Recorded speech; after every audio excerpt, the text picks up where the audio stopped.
Salut tout le monde, ici Charles Raymond de Raymond vs Bass. J'espère que vous allez très bien. Aujourd'hui, pour cette vidéo, on va parler d'organisation de leurre souple. Et pour ceux qui écoutent mes vidéos de temps en temps, vous le savez bien, j'adore pêcher les leurres souples. C'est tellement le fun, c'est tellement réaliste dans l'eau. Il y a plusieurs façons de les utiliser, que ce soit pour l'achigan, le doré, la truite, le brochet. Et aussi, quand on regarde sur le mur derrière moi, je pense qu'on est capable de deviner rapidement que j'aime bien utiliser les leurres souples. Et depuis environ 6-7 ans que j'utilise souvent les leurres souples, j'ai essayé, testé des façons de les organiser, les trimballer avec moi dans différentes situations comme quand je pêche en bateau, en kayak, au bord de l'eau. Et tu sais, quand on pêche différents plans d'eau, on amène souvent beaucoup de leurre souple parce qu'on ne sait pas trop qu'est-ce qu'on va utiliser au courant de la journée. Et c'est là que je vais vous partager mes 3 façons préférées d'organiser nos leurres souples. Alors, on va faire ça dès maintenant. J'espère que vous allez bien aimer. Si oui, un petit j'aime, c'est tout le temps cool. Et sans plus attendre, ben, on va commencer. Bon visionnement tout le monde. On va commencer par la manière d'organisation que j'utilise le plus souvent, le plus régulièrement. Ça fait quand même 4-5 ans que j'utilise ce système-là. J'ai toujours aimé ça, surtout en kayak, en bateau, quand j'ai de la place dans l'embarcation. Et j'ai de la place, j'amène toujours ce système-là. Et en plus, mes sacs de leurre souple sont protégés de l'eau, sont vraiment bien compactés, tout ça. Je vous le montre. C'est la grosse boîte de pêche vide à l'intérieur avec des bonnes clips, bien évidemment. Tadam! Ça, ce système-là, j'aime bien ça parce qu'on est capable de mettre facilement une vingtaine, trentaine de sacs et on peut les placer en différentes rangées. Ça, c'est à vous de choisir, c'est à vos goûts. Moi, j'aime bien ça, les mettre en rangée comme ça. Je vais mettre tous mes choix. Exemple, que je vais aller pêcher un lac avec de la chicane petite bouche. Je vais amener mes leurres à drop shot, mes tubes. Je vais les mettre en 2 catégories différentes. C'est vraiment utile. On peut avoir plusieurs boîtes comme ça dans l'embarcation. On peut mettre une petite étiquette. On va écrire c'est quoi qu'il y a dessus. Ça, c'est vraiment un système que j'aime beaucoup. J'ai toujours eu de la facilité avec ça. Des fois, quand je pêche au bord de la route, je laisse une boîte comme ça dans mon camion avec des leurres souples. C'est facile. On peut mettre aussi des hameçons, des leurres, des choses comme ça. Mais les boîtes en plastique, ça fonctionne bien. Mais quand on pêche au bord de l'eau, avec un sac à dos, une canne, c'est pas ça que je recommande parce que c'est gros, c'est lourd, on n'a pas nécessairement besoin de ça. Qu'est-ce que je vais vous montrer en deuxième? Ça va être efficace quand on pêche au bord de l'eau. Les sacs en plastique, Ziploc, format large, ça coûte pas vraiment cher. Et ça, c'est magique. Quand on pêche au bord de l'eau, avant notre pêche, on sélectionne 4-5 sachets de leurre, des Senko. Ça peut être des écrevisses souples. Je vais prendre ici des sacs pour vous montrer en exemple.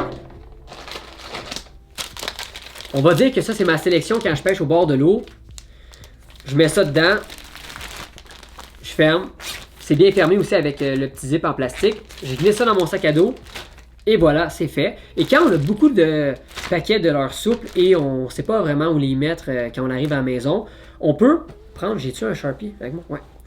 On prend un crayon permanent et là, on va écrire, je vais écrire Senko, comme ça ici. Et tous mes Senko, je vais les mettre à l'intérieur de ce sac-là. Pareil, on peut faire ça avec pour les tubes, les écrevisses, les leurres à drop shot, les swim bait, j'en passe. Ça, j'ai utilisé ça beaucoup en 2016-2015 quand je pêchais beaucoup à partir du bord. J'avais plein de leurres souples et je les avais toutes rangées dans des sacs comme ceux-là. Ça marche très bien. Sont protégés. Et c'est ça. C'est une belle façon. Ça aussi. Les sacs en plastique, format large. On lance ça. Et une autre manière que j'ai utilisée dans le passé, mais j'ai pas trop aimé parce que au fil du temps, j'ai réalisé comment c'était important de garder ces leurres souples dans l'emballage. Prendre un coffre en plastique normal, et mettre les leurres en plastique directement à l'intérieur. Et donc, on vide nos sachets et on va venir les insérer à l'intérieur. Ça m'est arrivé dans le passé acheter des leurres souples et les mettre dans ces coffres-là. J'arrive quelques mois plus tard et les leurres sont plus vraiment souples. Il y en a même qui vont sécher au fond des coffres. Sur plusieurs paquets, c'est vraiment inscrit le plus possible de garder nos leurres souples dans l'emballage et après venir les organiser dans une boîte, dans un sachet, sur un mur. Le plus possible, il faut les garder à l'intérieur. Ça va garder la senteur, la souplesse. Ils vont éviter de perdre leur potentiel, si on veut. Alors, ça ici, je l'ai fait dans le passé. J'ai fait des coffres complets avec des Senko. J'avais fait des petits gigas dorés. Plein de choses comme ça. Ça fonctionne, mais si on veut vraiment garder là, le maximum de nos leurres souples, qui soit le plus efficace possible, je vais les garder dans leur sachet. Ça ici, quand on pêche, mettons, au bord de l'eau, disons qu'on a des coffres avec des Senko dedans, des écrevisses, tout ça. Ça peut faire beaucoup de coffres. On n'est pas obligé d'avoir autant de coffres pour tout ça. Moi, j'aime ça, avoir le moins de stock possible quand je vais pêcher à partir du bord. Et ça rentre dans mon sac à dos. Ça peut même rentrer dans une poche facilement. Alors, pour faire un petit résumé, les 3 manières que j'aime bien utiliser, la boîte de plastique comme ça, quand je pêche en bateau, en kayak, c'est idéal. J'aime vraiment ça. Quand je pêche au bord de l'eau et j'ai plusieurs types de leurres souples, le sac Ziploc avec le zip, toujours bon. Et au final, la boîte en plastique avec nos leurres souples directement à l'intérieur. Ça aussi, une autre manière d'organiser nos leurres souples. C'était pas mal ça. J'espère que vous avez bien aimé la vidéo. Si oui, un petit j'aime, c'est tout le temps cool. Et on se revoit très bientôt sur un autre épisode de Raymond vs Bass. À la prochaine tout le monde.